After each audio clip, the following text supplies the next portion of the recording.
नमस्कार दोस्तों, स्वागत है आप सभी का हमारे YouTube channel walk alone studies के ऊपर। तो दोस्तों, आज हम सिनोनिम वर्ड्स के ऊपर सेकंड वीडियो लाए हैं, जो कि हिमाचल प्रदेश में आने वाले एग्ज़ाम्स के पॉइंट ऑफ व्यू से बहुत ही महत्वपूर्ण है। और ये जितने भी सिनोनिम वर्ड्स होंगे, ये हिमाचल प्रदेश के प्रीवियस ईयर्स के एग्ज़ाम में आए हुए हैं।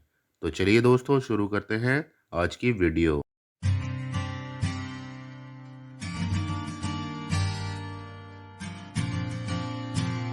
विच of these words is closest in meaning to the word provided. तो जो हमारा पहला वर्ड है वो है रिमोट। तो रिमोट का जो मीनिंग हुआ वो हुआ दूरस्थ या दूरवर्ती। और हमारे जो ऑप्शन है वो है ऑटोमेटिक, डिस्टेंट, सेवेज और मीन। तो ऑटोमेटिक का मीनिंग हुआ स्वचालित, अपने आप चलने वाला। और डिस्टेंट का मीनिंग हुआ दूरस्थ। और सेवेज का मीन हुआ असभ्य या बर्बर। और मीन का मतलब हुआ अर्थ, माध्य या औसत। तो इसमें जो सिनोनिम वर्ड है वो है distant. Option B is the right answer, क्योंकि दोनों वर्ड्स का सेम मीनिंग है दूरस्थ। नेक्स्ट है हमारे पास डिटेस्ट। तो डिटेस्ट का मीनिंग हुआ घृणा या नफरत। तो जो हमारे ऑप्शन है वो है आर्ग्यू, हेट, डिस्कवर और वील। तो आर्ग्यू का मीन हुआ बहस, और हेट का मीनिंग हुआ घृणा, और डिस्कवर का मीन हुआ खोजना या खोज, और व्हील का मतलब हुआ प्रकट करना। तो इसमें जो सेम मीनिंग निकल रहा है वर्ड का वो है हेट। तो option B is the right answer. Hate और डिटेस्ट दोनों का मीन घृणा या नफरत करना हुआ। तो option B is the right answer. Next है हमारे पास ग्रेसियस। तो इसका जो मीनिंग हुआ वो हुआ विनीत या दयालु या सुखद। तो जो हमारे ऑप्शन है प्रीटी, क्लेवर, प्लीजेंट और प्रेजेंट। तो प्रीटी का मीनिंग हुआ सुंदर या आकर्षक, और क्लेवर का मीन हुआ चालाक, और प्लीजेंट का मतलब हुआ सुखद, और प्रेजेंट का मतलब हुआ वर्तमान। तो जो सेम मीनिंग निकल रहा है वो निकल रहा है प्लीजेंट का, सुखद। तो option C is the right answer. ये सिनोनिम वर्ड है ग्रेशियस का। तो option C is the right. Next है हमारे पास फोर्थ क्वेश्चन, प्रेडिक्ट। तो जो प्रेडिक्ट है, प्रेडिक्ट का मतलब हुआ भविष्यवाणी करना। तो हमारे जो ऑप्शन हैं वो हैं फोरटेल, डिसाइड, प्रिवेंट और डिस्कवर। तो फोरटेल का मीनिंग हुआ पहले से कह देना, और जो डिसाइड का मतलब हुआ वो हुआ निर्णय करना, निर्णय करना। और प्रिवेंट का मतलब हुआ रोकना, और डिस्कवर का मतलब खोजना। तो जो सेम मीनिंग निकल रहा है वो निकल रहा है फोरटेल का, क्योंकि प्रेडिक्ट और फोरटेल जो है इन दोनों का मीनिंग भविष्यवाणी करना या पहले से कह देना है। तो वो भविष्यवाणी ही हुई। तो option A is the right answer. Option A जो है वो सिनोनिम वर्ड है। नेक्स्ट है हमारे पास किन। तो इसका जो मीनिंग हुआ वो हुआ परिवार या स्वजन। तो जो हमारे ऑप्शन हैं वो हैं एक्सल्ट, ट्विस्ट, फ्रेंड और रिलेटिव। तो एक्सल्ट का जो मीनिंग हुआ वो हुआ मगन होना, और ट्विस्ट का मीनिंग हुआ मोड, और फ्रेंड का मतलब दोस्त, और रिलेटिव मीन्स रिश्तेदार। तो इसमें जो सिमिलर वर्ड आ रहा है परिवार और रिश्तेदार, तो ऑप्शन डी जो है वो किन वर्ड का सिनोनिम वर्ड है। तो option D is the right answer. Next है हमारे पास पेंसिव। तो पेंसिव का मीनिंग हुआ चिंताग्रस्त। तो जो हमारे ऑप्शंस हैं वो हैं ऑप्रेस्ड, केज्ड, थॉटफुल और हैप्पी। तो ऑप्रेस्ड का जो मीनिंग हुआ वो हुआ उत्पीड़न, और केज्ड का मतलब बंदी, और थॉटफुल का मतलब सावधान, और हैप्पी खुश। तो पेंसिव का मीन जो है वो है चिंताग्रस्त, और थॉटफुल जो है उसका भी सावधान है। तो ये इसका सिनोनिम वर्ड हुआ। तो option C is the right answer of pensive. ये इसका सिनोनिम वर्ड है। नेक्स्ट है हमारे पास बैनिश। तो बैनिश का मीनिंग हुआ निर्वासित या देश से निकाल देना। तो जो हमारे ऑप्शंस हैं वो हैं एक्साइल, हेट, फेड और क्लीन। तो एक्साइल का मतलब हुआ देश से निकाल देना या निष्कासन, और हेट का मीनिंग हुआ घृणा, और फेड का मतलब हुआ मुरझाना, और क्लीन का मतलब हुआ साफ। तो इसमें जो राइट आंसर है वो है ऑप्शन ए एक्साइल, क्योंकि बैनिश और एग्जाइल दोनों का मतलब ही देश निकाला या निष्कासन हुआ। तो option A is the right answer.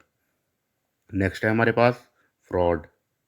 तो फ्रॉड का जो मीनिंग हुआ वो हुआ धोखा। तो जो हमारे ऑप्शंस हैं वो हैं माल कंटेंट, आर्ग्यूमेंट, इम्पोस्टर और क्लॉन। तो माल कंटेंट का मतलब हुआ बागी, और आर्ग्यूमेंट का मतलब हुआ तर्क, और इम्पोस्टर का मतलब हुआ ढोंगी, और क्लॉन का मतलब हुआ विदूषक या गवार। तो इसमें जो राइट आंसर है वो है ऑप्शन सी, इम्पोस्टर। इसका मतलब ढोंगी, धोखा या ढोंगी। तो इसका सिनोनिम वर्ड है। तो option C is the right answer. Next है हमारे पास शैकरिन। तो इसका जो मतलब हुआ चीनी का, या मीठा या मधुर। तो जो हमारे ऑप्शंस हैं वो हैं लीव, स्वीट, एरिड और क्वाइट। तो लीव का मतलब हुआ छोड़ना, और स्वीट का मतलब मीठा या मिठाई, और एरिड का मतलब शुष्क या बंजर, और क्वाइट का मतलब छोड़ना। तो इसमें जो राइट आंसर है वो है ऑप्शन बी, मीठा, स्वीट। क्योंकि शकराइन और स्वीट दोनों का मतलब मीठा ही हुआ। तो option B is the right answer. Next है हमारे पास ड्रैग। तो ड्रैग का जो मतलब हुआ वो हुआ खींचना। तो हमारे जो ऑप्शंस हैं वो हैं स्लीपी, क्रश, प्राउड और पुल। तो ड्रैग का मतलब हुआ खींचना, और स्लीपी का मतलब निंद्रालु या सुस्त, और क्रश का मतलब चूर चूर करना, प्राउड का मतलब गर्व, और पुल मीन्स खींचना। तो ड्रैग और पुल दोनों का सेम ही मीनिंग हुआ खींचना। तो option D is the right answer, pull. Pull जो है वो ड्रैग का सिनोनिम वर्ड है। नेक्स्ट है हमारे पास जोविल। तो इसका जो मीनिंग हुआ वो हुआ उल्लासपूर्ण या प्रसन्नचित्त। तो जो हमारे ऑप्शन हैं वो हैं इनक्रेडुलस, मैरी, रिवोल्टिंग और डेजी। तो इनक्रेडुलस का मीनिंग जो हुआ वो हुआ विश्वास ना करना, और मैरी का मतलब आनंदित, और रिवोल्टिंग का मतलब विप्लव करने वाला या घिनौना, और डेजी का मतलब चक्कर या चक्कर लाने वाला या अशांत। तो इसका जो राइट आंसर है वो है ऑप्शन बी, मैरी। क्योंकि जोवेल और मैरी दोनों का मतलब ही आनंदित या उल्लासपूर्ण या प्रसन्नचित है। तो option B is the right answer. Next है हमारे पास इनडिफरेंट। इनडिफरेंट का सिनोनिम वर्ड्स कौन सा है? तो इनडिफरेंट का मतलब हुआ उदासीन। तो जो हमारे ऑप्शंस हैं वो हैं न्यूट्रल, अनकाइंड, प्रीशियस और मीन। तो न्यूट्रल का जो मीनिंग हुआ वो हुआ तटस्थ या निष्पक्ष या उदासीन, और अनकाइंड का मतलब हुआ निर्दयी, और प्रीशियस का मतलब कीमती, और मीन का जो अर्थ हुआ वो हुआ अर्थ। Mean means earth. तो इसका जो राइट आंसर है वो है ऑप्शन ए, न्यूट्रल। इनडिफरेंट का सिनोनिम वर्ड है न्यूट्रल, तटस्थ या उदासीन। तो चलते हैं अगले 13th के ऊपर। हमारा जो अगला है सिमुलेट। तो सिमुलेट का मीनिंग हुआ अनुकरण करना, बहाना करना या भेष बदलना। तो जो हमारे ऑप्शंस हैं वो हैं एक्साइट, इमिटेट, ट्रिक और एप्लाइक। तो जो एक्साइट है उसका मीनिंग हुआ उत्तेजित करना या जोश में आना, और इमिटेट का मतलब हुआ नकल करना, और एप्लाइक का मतलब हुआ बंदर। तो इसमें जो राइट आंसर है वो है इमिटेट, नकल करना। तो option B is the right answer, क्योंकि सिमुलेट और इमिटेट का सेम ही मीनिंग हुआ, नकल करना या बहाना करना, वेश बदलना आदि। नेक्स्ट है हमारे पास 14th करिश्मा। करिश्मा का जो मतलब हुआ वो हुआ प्रतिभा, और जो हमारे ऑप्शंस हैं वो हैं घोस्ट, फोर्स, चार्म और करेज।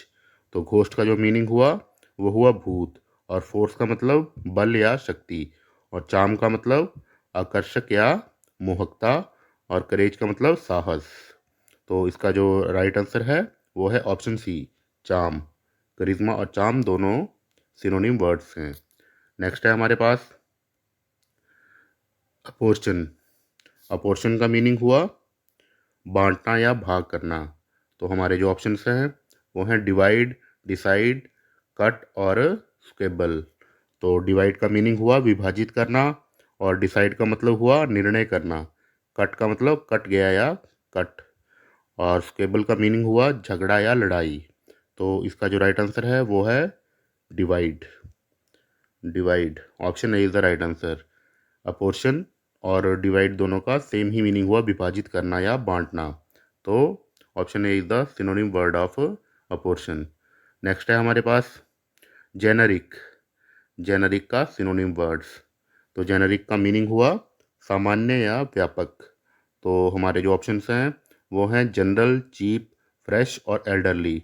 तो जनरल का मतलब आम या सामान्य हुआ, और चीप का मतलब सस्ता, और फ्रेश मतलब ताज़ा, और एल्डरली मीन्स बुजुर्ग। तो इसमें इसका जो राइट आंसर है वो है ऑप्शन ए जनरल। जेनरिक और जनरल दोनों का मतलब सामान्य या आम हुआ। नेक्स्ट है हमारे पास क्वेल्म। तो इसका जो मीनिंग है वो है पछतावा, और जो हमारे ऑप्शंस हैं उनमें है डिस्ट्रेस, इम्प्यूनिटी, परसिवियर और स्क्रपल। तो जो पहला ऑप्शन है हमारा डिस्ट्रेस, इसका मतलब हुआ संकट या विपत्ति। और नेक्स्ट जो है इम्प्यूनिटी, इसका मीनिंग हुआ दंड मुक्त या मुक्ति या माफ़ी, दंड मुक्त या माफ़ी। और नेक्स्ट जो है हमारे पास परसिवियर, इसका मतलब हुआ दृढ़ रहें, और स्क्रपल का मीनिंग हुआ संदेह। तो इसका जो राइट आंसर है वो है ऑप्शन डी स्क्रपल, संदेह। और क्वेल्म का मतलब हो पछतावा। तो option D is the right answer. ये इसका सिनोनिम वर्ड है क्वेल्म का स्क्रपल। नेक्स्ट है हमारे पास वेरी, WARY। तो इसका जो मीनिंग हुआ उसका मतलब हुआ सावधान या एहतियात। तो हमारे जो ऑप्शन हैं वो हैं काम, कर्व्ड, कंफ्यूज्ड और कॉशियस। तो काम का मतलब शांत, और कर्व्ड का मतलब वक्र या मुड़ा हुआ, और कंफ्यूज्ड का मतलब व्याकुल, अस्पष्ट या परेशान, और कॉशियस का मीनिंग हुआ सतर्क या सावधान।